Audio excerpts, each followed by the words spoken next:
Naipisok iti unek iti pagbaludan iti maysa a lalaki, amanagan iti Edgar 5 Isayo, 33 ti tawen na, maysa nga mangalap nga agnay iti barangay Pugos Sinait, Ilocos Sur. Sigun iti investigasyon ng imparwar iti kaming iti CIDG, wenno Criminal Investigation Group, iti Camp President Elpidio Quirino, Bulag, Bantay, Ilocos Sur. Ni 5 ket addaan iti kaso nga murder. Kapuanan ta isuna iti masuspecha kanang papatay kini newly elected Barangay Captain Denmark Bueno, iti Barangay Resurrection, San Juan, iti metlang nadakamat nga probinsya. Ambot limaban ni Edgar 5 na panami jay balayda ket by kondon sa mga intel report namin na alam mi na dagos isuna.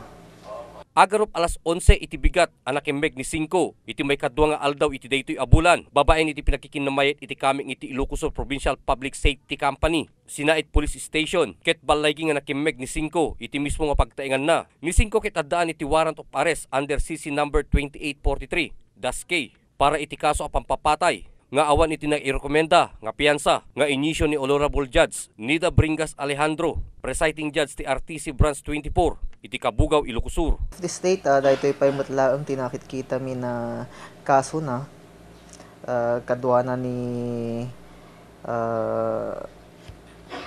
William Palikpik. Iso dati suspect na daytoy nga rod nagpatay kan ni Barangay Chairman Bueno. Iti organized crime group ket at tabaro nga listahan da a target nga imparwarda iti opisina da ken iti Ilocos Sur Provincial Office iti Ilocos Sur ket iti bulan iti Mayo may ka-14 nga aldaw ket ni Edgar 5 ket isuna ti umuna nga most wanted iti probinsya tayo nga Ilocos Sur. Iti sumaronomet ket iti managan iti William Palikpik nga agnay iti barangay Malapaaw Abra ni Palikpik ket isuna iti maitutudo nga kadwa ni 5 nga nang patay ken ni Barangay Captain Bueno. Ken may ipakamo nga ni Palikpik ket adda magunod na nga 140,000 no sino man iti makaytudo no sinod ta ti ayan na nga naggapo iti kaming iti Philippine National Police.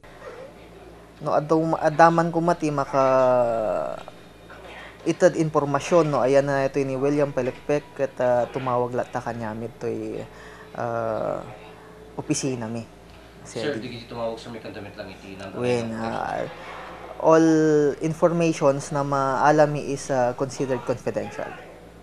Iti panakipatpatang iti press corps ken ni Edgar 5 ket dita nga paglibakan namet amin nga maitutudo nga nagbasulan na. Ti may pagpabasol king kang nang papatay kini Barangay Captain Bueno. Nati makuna lang sir kat dijay nabayag kong Ryan ti warrant ko nga kwata siyempre sungan dyan nagdumdumang ta kwa i-warrant ko ta kinagpaiso na kang kumangaramit sungan dyan mga natang pamabasol na kami. Kim na bayag mong amon nga sikat ti mapapabasol dito nga napasama kin? Kaya dyan matamo sir no apeng siyak ti papabasolan dyan ta. So idi na mo nga sikat ti mesa nga papabasol lang amo lang nga nag-attempt ka na pan iti mesa nga police station para linisan ginagan mo? Among kumang napanood dyan sir ta dayay malatan ti oray ko lat tamot nga dayay siyempre ako mabalbaling ko sir siyempre dayay lat ang warrant ko lat ti kon ta sung batak tulat ta oray ka mo kinagpeso na sir. So anya nga titi kaya mo tatta nga maibaga ken diti nga diti pinakaalam tatta ditoy.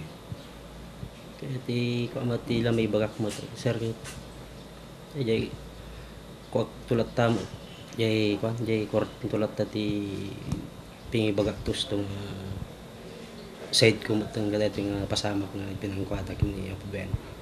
So dito mesa nga may bagbaga tatang ako ket may nga kadtom ket ni managan ti William Palikpik. Dati William Palikpik kami sir ket ang kumat ama mo neto nga tao. Nandipod pa iti pinagbiag ko nyak pa nakikita tatang nga tao.